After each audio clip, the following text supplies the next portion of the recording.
Hey everyone, today is Saturday, the 4th of June, and I've been reading a bit lately. As is usually prone to happening, so I went to the bookstore a couple days ago and I picked up this Star Wars book, Fatal Alliance.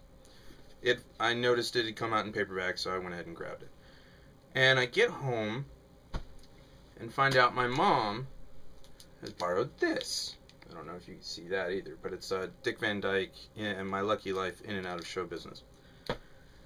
And so I intend to start reading this. Instead, what I did is I played a little bit of Final Fantasy. Then the following day, I started reading this. She had borrowed it for herself. I started reading it. She is here in the book. I am here in the book. I'm almost done with it, actually. I intend to finish reading it today. And I only really started the day before yesterday or something. I don't know. And so that's all fine, well and good. Whatever. You know, tabling Star Wars for the library book, that's fine. But then I get this in the mail. This is a book that a friend of mine wrote. And I felt really bad for a really long time for not have read it yet. And, yeah, it came out last year. Oh, I'm a terrible friend. And so, you know, my friend writes this book, and I'm like, I'll read it one of these days when I get it. So I finally knuckle under and I get it. And I start reading it last night. And I'm like halfway through the first chapter, and it's almost like she's sitting there reading it to me. In fact, it's the same thing with the Dick Van Dyke book, actually. It's like he's sitting there reading it to me or telling me what's going on.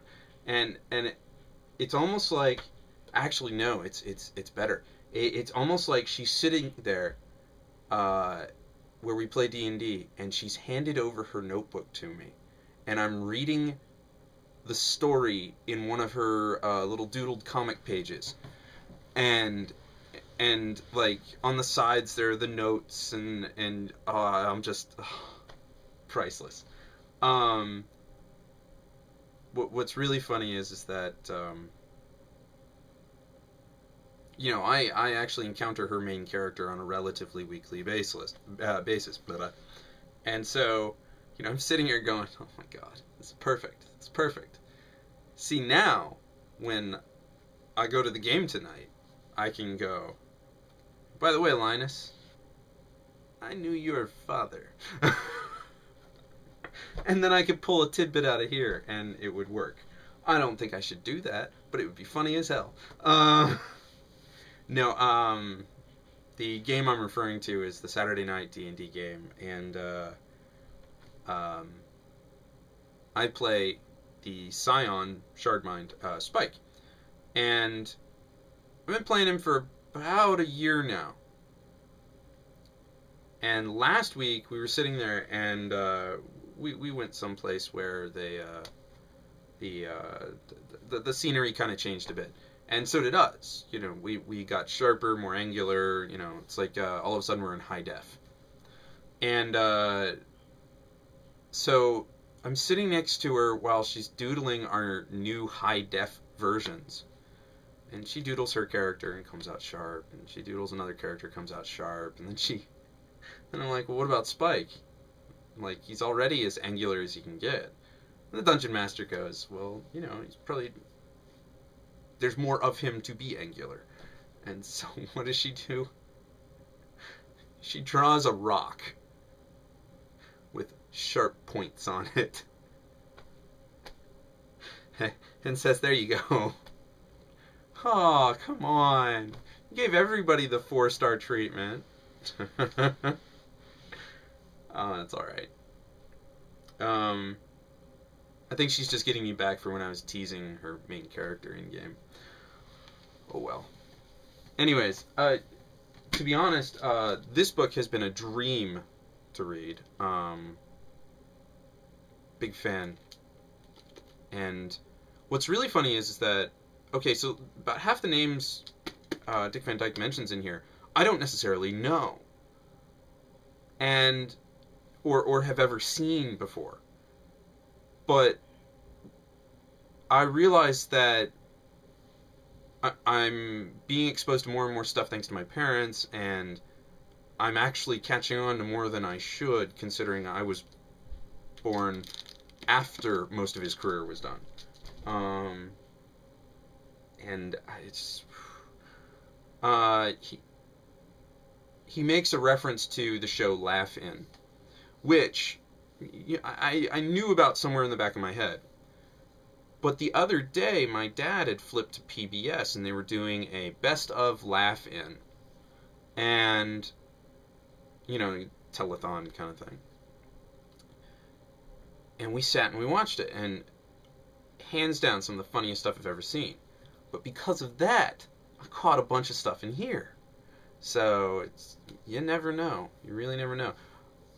My parents have definitely tried to, as my dad puts it, expose me to culture, or get some culture in my life. Movies like Forbidden Planet, pretty much anything by the Marx Brothers. I've been exposed to quite a lot thanks to my parents. Fred Astaire and Ginger Rogers, things like that. Things that I know that today's kids aren't necessarily exposed to. Today's kids, God.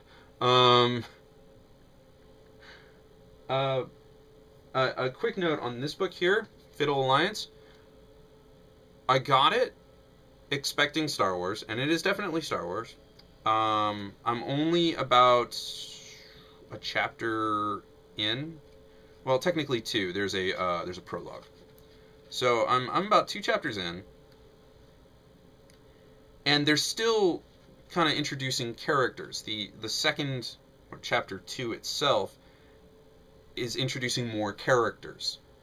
And then I look at the rest of the book and I'm like, wow, this is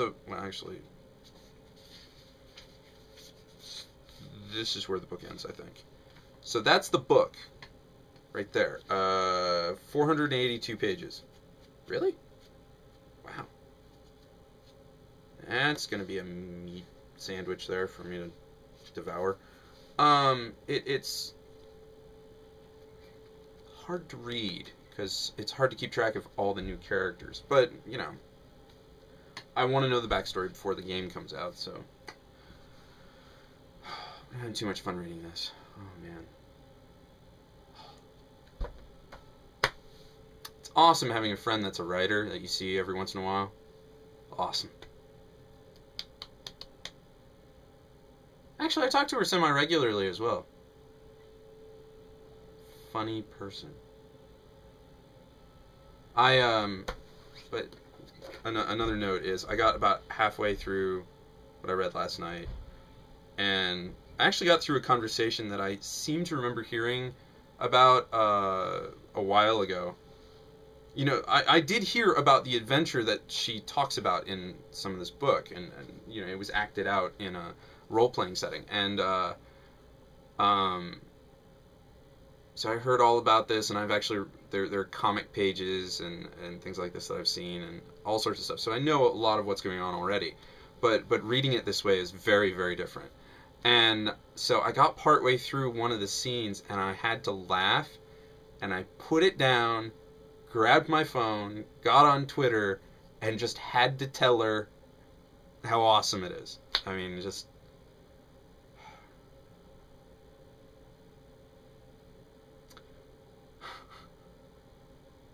If you excuse me, I have a book to finish devouring. So, until next time.